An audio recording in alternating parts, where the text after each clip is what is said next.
അപ്പോൾ കുറച്ച് ദിവസമായിട്ട് ഒത്തിരി പേര് എന്നോട് ചോദിക്കുന്നൊരു ക്വസ്റ്റ്യനാണ്, എന്തുകൊണ്ടാണ് ക്ലീയുടെ നോട്ടിഫിക്കേഷൻ ലേറ്റ് ആവുന്നത്, എക്സാം എപ്പോഴായിരിക്കും, എക്സാമിനെ പറ്റിയുള്ള കുറേ ക്വസ്റ്റ്യൻസ് ചോദിക്കുന്നുണ്ട്. അപ്പോൾ അതിനുള്ള ഒരു ആൻസർ എന്നോണാണ് ഞാൻ ഈ വീഡിയോ ചെയ്യാൻ ഉദ്ദേശിക്കുന്നത്. ക്ലീയുടെ നോട്ടിഫിക്കേഷൻ എന്താണ് ഡിലേ ചെയ്യുന്നതെന്ന് ചോദിച്ചാൽ അതിന് കുറച്ച് കാര്യങ്ങളുണ്ട്.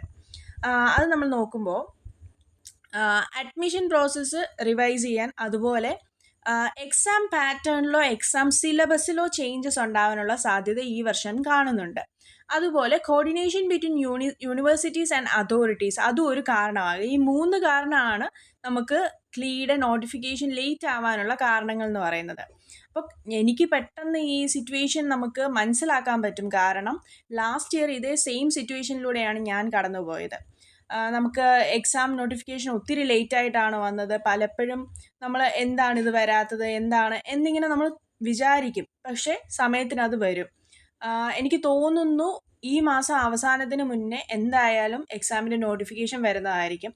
അതുപോലെ നോട്ടിഫിക്കേഷൻ വന്നതിൽ 1-2 ആഴ്ചയ്ക്കകം തന്നെ എക്സാമും കണ്ടക്ട് ചെയ്യുന്നതായിരിക്കും. കാരണം നമ്മുടെ രജിസ്ട്രേഷൻ പ്രോസസ്സൊക്കെ അത്ര പെട്ടെന്ന് നടന്നു പോകുന്നതാണ്. അതുകൊണ്ട് നിങ്ങൾ എപ്പോഴും നോട്ടിഫിക്കേഷൻ വരുന്നുണ്ടോ എന്ന് ശ്രദ്ധിക്കേണ്ടതാണ്. കാരണം പെട്ടെന്നാണ് അത്, ഒത്തിരി സമയമൊന്നും നമുക്ക് ഇടയ്ക്ക് ഗ്യാപ്പ് കിട്ടത്തില്ല. അപ്പോൾ അതുപോലെ നിങ്ങൾ പഠിച്ചും കൂടെ പോകണം അതിന്.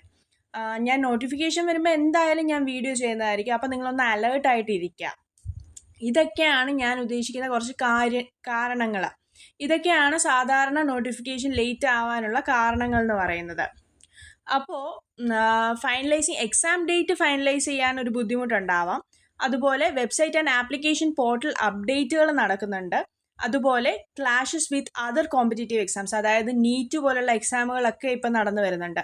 അപ്പോൾ അതും ക്ലീയും ഒക്കെ ഒരുമിച്ച് പ്രിപ്പയർ ചെയ്യുന്ന ചില കുട്ടികളുണ്ടാവാം. കാരണം എവിടെയാണ് അവർക്ക് കറക്റ്റായിട്ട് അവരുടെ പ്രൊഫഷൻ അവർക്ക് തിരഞ്ഞെടുക്കാൻ ബുദ്ധിമുട്ടുള്ള ചില ആൾക്കാർ നീറ്റും ക്ലീയും ഒക്കെ എഴുതിയ ആൾക്കാരെ എനിക്ക് നല്ലോണം അറിയാം.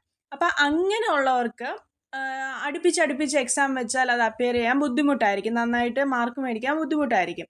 അതുകൊണ്ട് തന്നെയാണ് ഈ എക്സാംസൊക്കെ, നമ്മുടെ എൻട്രൻസ് എക്സാംസൊക്കെ കുറച്ച് ഗ്യാപ്പിൽ വെക്കുന്നത്. അതുകൊണ്ടാണ് ഈ ക്ലീ ലേറ്റ് ആവുന്നത്. പക്ഷേ ലേറ്റ് ആവുന്നതുകൊണ്ട് നിങ്ങൾ നോക്കിയിരിക്കരുത്, നോട്ടിഫിക്കേഷൻ വരാൻ വേണ്ടിയിട്ട് നിങ്ങൾ പഠിച്ചു പോവുക അതിൻ്റെ കൂടെ തന്നെ. പിന്നെ നമുക്ക് സ്റ്റുഡൻസിന് എന്തായാലും നമുക്കൊരു ആൻസൈറ്റി കാണും, ഭയങ്കര ഒരു ടെൻഷൻ കാണും. കാരണം ഇതെന്താണെങ്കിലും ലേറ്റ് ആവുന്നത്, കാരണം നിങ്ങളൊക്കെ എനിക്കറിയാം, നിങ്ങൾ എൻട്രൻസ് എക്സാം നോക്കിയിരിക്കുന്ന ആൾക്കാരാണ്. അപ്പം ഭയങ്കര ബുദ്ധിമുട്ട് കാണും. എന്നാലും നിങ്ങൾ പറ്റുന്നത്രയും അത് കോപ്പപ്പ് ചെയ്യാൻ ശ്രമിക്കുക. കാരണം എന്തായാലും നോട്ടിഫിക്കേഷൻ അടുത്ത ദിവസങ്ങളിൽ തന്നെ വരും. പിന്നെ അതുപോലെ importance of timely announcements for preparation. ഞാൻ എപ്പോഴും പറയുന്നൊരു കാര്യമാണ്, നിങ്ങൾ അനൗൺസ്മെൻറ്റ് അഥവാ നോട്ടിഫിക്കേഷന് വേണ്ടി വെയിറ്റ് ചെയ്യാതിരിക്കുക, നിങ്ങൾ പ്രിപ്പയർ ചെയ്ത് പോവുക കറക്റ്റായിട്ട് തന്നെ. ഇതൊക്കെ തന്നെയാണ് എനിക്ക് പറയാനുള്ളത്. അതുപോലെ നിങ്ങൾ അപ്ഡേറ്റഡ് ആയിരിക്കണം, നിങ്ങൾ GK ഒക്കെ നോക്കണം. അതുപോലെ ഈ നമ്മുടെ എക്സാമിൻ്റെ കാര്യങ്ങൾ നിങ്ങൾ അപ്ഡേറ്റഡ് ആയിരിക്കണം. എന്നാണ് നിങ്ങളുടെ നോട്ടിഫിക്കേഷൻ വരുന്നത്, അതുപോലെ ആപ്ലിക്കേഷൻ പ്രോസസ്സ് എന്നാണ് സ്റ്റാർട്ട് ചെയ്യുന്നത്, ലാസ്റ്റ് ഡേറ്റ് ടു അപ്ലൈ, ഇതൊക്കെ നിങ്ങൾ ആപ്ലിക്കേഷൻ സ്റ്റാർട്ട് ചെയ്യുമ്പോൾ തന്നെ നിങ്ങൾ ശ്രദ്ധിക്കുക. ഇത്രയുള്ള കാര്യങ്ങളാണ് എനിക്ക് പറയാനുള്ളത്. ഞാൻ ഒത്തിരി പറയുന്നില്ല, കാരണം ഞാൻ ബാക്കി എല്ലാ വീഡിയോസിലും ചെയ്തിട്ടുണ്ട്. ഇനിയും ഞാൻ മെയിൻ വീഡിയോസ് വരുന്നുണ്ട്, അത് നിങ്ങൾ ശ്രദ്ധിക്കുക. ഇപ്പം എന്തൊക്കെയാണ് നമുക്ക് എക്സാംസിന് കൊണ്ടുപോകാൻ പറ്റുന്ന സാധനങ്ങൾ, എന്തൊക്കെയാണ് ക്യാരി ചെയ്യേണ്ട കാര്യങ്ങൾ, അതുപോലെ ഇമ്പോർട്ടൻ്റ് ആയിട്ടുള്ള കാര്യങ്ങളും, അതുപോലെ ചില സ്റ്റഡി പ്ലാൻസും ഇനിയും വരുന്നതായിരിക്കും. അപ്പം നിങ്ങൾ ബാക്കിയുള്ള വീഡിയോസും കൂടെ ശ്രദ്ധിക്കുക. താങ്ക്